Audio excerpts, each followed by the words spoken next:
எனக்கு தெரிஞ்சு இந்த ஒரு வீட்டை பார்க்கும்போது எனக்கு ராணுவ பார்க்கும்போது ரொம்ப ரொம்ப பாவமா தான் எனக்கு தோணுது. என்ன காரணம்னு பாத்தீங்கன்னா வந்துட்டு அது என்னத்தரா சொல்றது, டேய் அவன் என்னடா பண்றான், அவன் பண்றது வந்து எல்லாமே கரெக்டா தான் இருக்கு. ஆனா அவனுக்கு என்ன பண்றானுங்க, நீ இதான் பண்ற இதான் பண்ற அப்படிங்கிற மாதிரி வந்து அட்ரஸ் பண்ணி அவன் ஒத்தாள் இருக்கனால வந்து எல்லாருமே சொல்றதுனால வந்து அது வந்து எல்லாருமே சொல்றதுதான் கரெக்ட் அப்படிங்கிற மாதிரி வந்து அந்த ஒரு ரேஞ்சில் வந்து போகுது. என்ன தெரிஞ்சுன்னா இந்த சௌந்தர்யாவெல்லாம் வந்து சல்லித்தனமா வந்து பண்ணிக்கிட்டு இருக்காங்க. எதுக்கு தான் அப்படி பண்றாங்கன்னு எனக்கு தெரியல. எனக்கு பார்க்கும்போது ப்ரோமோ பார்க்கும்போது அவ்வளவு கோவம் வருது. ஏன்னா வந்து இன்னும் ஒரு எபிசோட் லைவ்ல எல்லாம் வந்துச்சுன்னா என்ன பயங்கரமான ஒரு கோவம் வரும் போல இருக்கு. ஏன்னா பாத்தீங்கன்னா எப்ப பாரு வந்து மூக்க நுழைச்சிக்கிட்டு அப்படியே தான் இருக்காங்க. எதுக்கு தான் அப்படி இருக்காங்க தெரியல. எதுவும் வெளியில வந்து நம்மள அட்ரஸ் பண்ணும், வெளியில வந்து ப்ரோமோல இப்பெல்லாம் அப்படியே மூக்க நுழைச்சாதான் வந்து அட்ரஸ் பண்ணுவாங்களா அப்படிங்கிற மாதிரி எதிர்பார்க்கறாங்களா என்னன்னு தெரியல. இப்ப என்ன நடக்குதுன்னு பாத்தீங்கன்னா வந்து இன்னைக்கான ஹாட் ஸ்டார்ல வந்து எக்ஸ்க்ளூசிவ் ப்ரோமோ வந்து ரொம்ப நாள் கழிச்சு வந்து விட்டுருக்காங்க.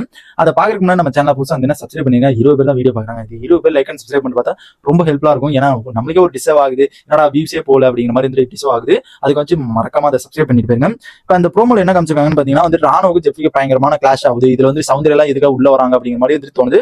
என்ன பாத்தீங்கன்னா வந்து ஸ்டோர் ரூம்ல வந்து ட்ரெஸ் எல்லாம் சொல்லுவாங்க. என்ன ட்ரெஸ்னா பாத்தீங்கன்னா ஏஞ்சல்ஸ் டிவில்ஸ் இந்த வீக்கெண்ட் டாஸ்க், அந்த வீக்லி டாஸ்க்ல வந்து டிவில்ஸ் ஏஞ்சல்ஸ் ரெண்டு இது இருக்கு. அது வந்து உள்ள வருவாங்க. எப்படின்னா இந்த ரெண்டு டாஸ்க் எப்படின்னு பாத்தீங்கன்னா வந்து அதுக்கான ட்ரெஸ் அந்த ஒரு எக்யூப்மெண்ட் எல்லாம் உள்ள கொண்டு வராங்க. கொண்டு வரும்போது வந்து சத்யா தான் வந்து அந்த ஸ்டோர் ரூமோட இன்சார்ஜ். அதுல வந்து ராணோ உள்ள போறாரு. உள்ள போகும்போது நீ வராத போ அப்படிங்கிற மாதிரி வந்து டக்குன்னு வந்துட்டு ராணோ வந்து சத்யா வந்து கதவை மூடிடுறாரு.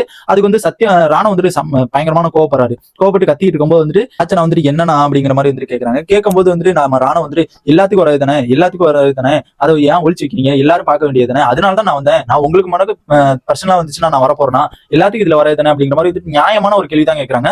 இதுக்கு வந்து நம்ம ஜெஃப்ரி வந்து எந்த டிசிஷன் அவன் ஏன் உள்ள வந்தனால என்ன வரப்போகுது அப்படிங்கிற மாதிரி அந்த ஒரு டிசிஷன் எடுக்காம இவர் கிளாஷ் அடிக்கிறாப்ல, பயங்கரமான ஒரு கிளாஷ் அடிக்கிறாங்க. இதுல வந்து வாக்குவாதம் யாருக்குன்னா ஜெஃப்ரிக்கு ராணுக்கு வந்துட்டு பேசிருக்காங்க. இது மாதிரி வந்து நான் உள்ள போனா ஒரு கதவை சாத்துற, எதுக்கு கதவை சாத்தணும், நான் வந்து எல்லாத்துக்குமே வர பொருள் தானே, அதனால தானே நான் வந்து உள்ள போய் பார்த்தேன், அதை வந்து நீ வர வேணாம் அப்படின்னு சொல்றதுல என்ன நியாயம் இருக்கு அப்படிங்கிற மாதிரி அந்த ஒரு இதை வந்து சொல்றாங்க. இதுக்கு வந்து ஜெஃப்ரி வந்து ஸ்டோர் இன்சார்ஜ் எதுக்கு கொடுத்துருக்காங்க அப்படிங்கிற மாதிரி வந்து நம்ம ஜெஃப்ரி வந்து ராணுவ பத்தி கேட்கறாங்க. எனக்கு என்ன கேள்வி வருதுன்னா, இத்தனை நாள் வந்து நம்ம ஸ்டோர் ரூம்ல எது வந்தாலுமே வந்து ஃபர்ஸ்ட் போவாங்க, போயிட்டு அதுக்கப்புறம் வந்து நம்ம சாக்லேட் எல்லாம் வந்துச்சுன்னா சௌந்தர்யாவா இருக்கட்டும் சாச்சனாவா இருக்கட்டும் குடுன்னு உள்ள போய் நுழையிறாங்களே. இப்ப பவித்ரா வந்து போன வாரம் இன்சார்ஜா இருந்தாங்க.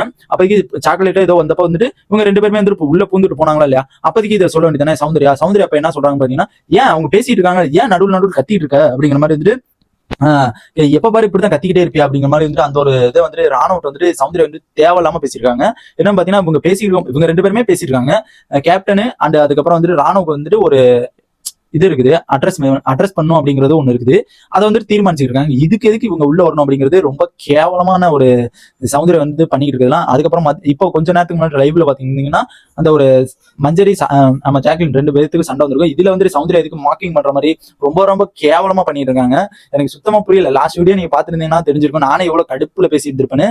இதுலயும் இப்ப எனக்கு பார்க்கும்போது மார்க்கிங் பண்றாங்க, எல்லாமே இவங்க தான் பண்றாங்க, அவங்க தான் பண்றாங்க அப்படிங்கிற மாதிரி வந்து சொல்லிட்டு எல்லா தில்லுமுள்ளு வேலையுமே சௌந்தர்யா மட்டும் தான் பண்றாங்க. இதை நான் இந்த வீடியோல அட்ரஸ் பண்ணுங்கிறக்காண்டி நான் எழுதி வச்சிருந்தேன். என்ன பாத்தீங்கன்னா எல்லா தில்லுமுள்ளுமே வேலையுமே இவங்க பண்ணிவிட்டு அடுத்தவங்க இப்படி பண்றாங்க, அடுத்தவங்க அப்படி பண்றாங்க அப்படிங்கிற மாதிரி வந்து அந்த ஜோலிங்க இருக்குல்ல, கோவா ஜோனு, அந்த ஒரு ஜோன்ல வந்து அப்படியே நாங்க நல்லவன் நாங்க வல்லவன் அப்படிங்கிற மாதிரி வந்து அந்த ஒரு இடத்துல வந்து இப்படியே அட்ரஸ் பண்ணிக்கிட்டே இருக்குது. இதான் வந்துட்டு இந்த ஒரு சௌந்தர்யக்கான வேலை. அதுக்கப்புறம் பாத்தீங்கன்னா வந்து நம்ம சத்யா வந்து பேசுறாரு, இது மாதிரி வந்துட்டு பிளம்சியா பேசாதடா, பிளம்சியா இருக்காதடா அப்படிங்கிற மாதிரி வந்து அந்த ஒரு வேர்டை சொல்லிட்டு அதுக்கப்புறம் வந்து பேசிட்டு இருந்து அதுக்கப்புறம் மறுபடியும் வந்துட்டு நம்ம ஜெஃப்ரி ராணுவுக்கு ரெண்டு பேருமே கிளாஷ் வருது. வரும்போது அதுக்கப்புறம் அப்படியே நம்ம ராணுவ வந்துட்டு ரொம்ப உடஞ்சு போனதை வந்து பார்க்க முடியுது. சரி அப்படிங்கிற மாதிரி வந்துட்டு ரொம்ப அவர் வந்துட்டு எதுக்குதான் இப்படி பண்றானுங்கன்னு சத்தியமா தெரியல. எப்ப பாரு வந்துட்டு ஏதாச்சும் எல்லாத்துலயுமே சாப்பிடறதுலயா இருந்தாலும் சரி, பேசுறதுல இருந்தாலும் சரி, எதுலையுமே வந்து ராணுவ சேர்த்துக்காதது வந்துட்டு ரொம்ப கஷ்டமா தான் இருக்குது. ஏன்னா மேபி வந்து அவர் இன்னும் வெளியில வரணும், இன்னும் ஃபைட்டிங் கொடுக்கணும் அப்படிங்கிறத நான் எதிர்பார்க்கறேன். கண்டிப்பா ஆல்ரெடி வந்து மக்கள் வந்து அதிக ஆதரவு வந்துட்டு நம்ம ராணுவுக்கு வந்துட்டு கொடுத்துட்டு இருக்கிறத பார்க்க முடியுது. மேபி வந்துட்டு சௌந்தர்யாவுக்கு வந்துட்டு எனக்கெல்லாம் இதை பார்த்ததுக்கு அப்புறம் வந்துட்டு சௌந்தர்யாக்கெல்லாம் ஆதரவு வருமாடா அப்படிங்கிற மாதிரி எனக்கே தோணுச்சு. அவ்வளவு கேவலமா வந்துட்டு பண்ணிருக்காங்க. இன்னைக்கெல்லாம் பாத்தீங்கன்னா தேவையில்லாத சண்டையில எல்லாம் மூக்க நுழைச்சிக்கிட்டு இவங்களுக்கு அந்த சம்மந்தமே கிடையாது. இவங்க ஃப்ரெண்டு ஜாக்லினால வந்துட்டு அந்த ஒரு இதை வந்துட்டு சண்டையில வந்துட்டு மூக்க நுழைக்கிறாங்க. அவங்க ஃப்ரெண்டு வந்துட்டு வாங்குறக்கப்ப உங்களுக்கு கொடுப்பாங்களா, இல்ல இவங்க வாங்குறக்கப்ப அவங்களுக்கு கொடுப்பாங்களா அப்படிங்கிறத என்னோட கேள்வி. இதை பத்தி உங்க ஒப்பீனியன் மறக்காம கமெண்ட் பண்ணுங்க. சௌந்தர்யா பத்தி மறக்காம கமெண்ட் பண்ணுங்க. ஏன்னா பாத்தீங்கன்னா அந்த ஒரு எக்ஸ்க்ளூசிவ் ப்ரோமோ பாத்திருந்தீங்கன்னா தெரிஞ்சிருக்கும். கண்டிப்பா வந்துட்டு அந்த ப்ரோமோ பார்த்திருந்தாலும் சரி, அந்த ஒரு லைவ்ல வந்துட்டு அந்த ஒரு மஞ்சரி அண்ட் சௌந்தர்யா மேட்ரு, அந்த ஒரு ஜாக்லின், அந்த ரெண்டு சண்டை பார்த்திருந்தாலும் சரி, அப்போதைக்கே உங்களுக்கு தெரிஞ்சிருக்கும் சௌந்தர்யா ஒரு சுயரூபம் வந்துட்டு எப்படிங்கிறது தெரிஞ்சிருக்கும். எவ்வளவு கீழ்த்தரமா நடந்துக்கிட்டாங்க அப்படிங்கிறது கண்டிப்பா தெரிஞ்சிருக்கும். அண்ட் இந்த மாதிரி பிக் பாஸோட எல்லா அப்டேட்ஸ் தெரிஞ்சுக்க நம்ம சேனல் சப்ஸ்கிரைப் பண்ணி சப்போர்ட் பண்ணி மறக்காம கருத்துக்கள் தெரிவிங்க.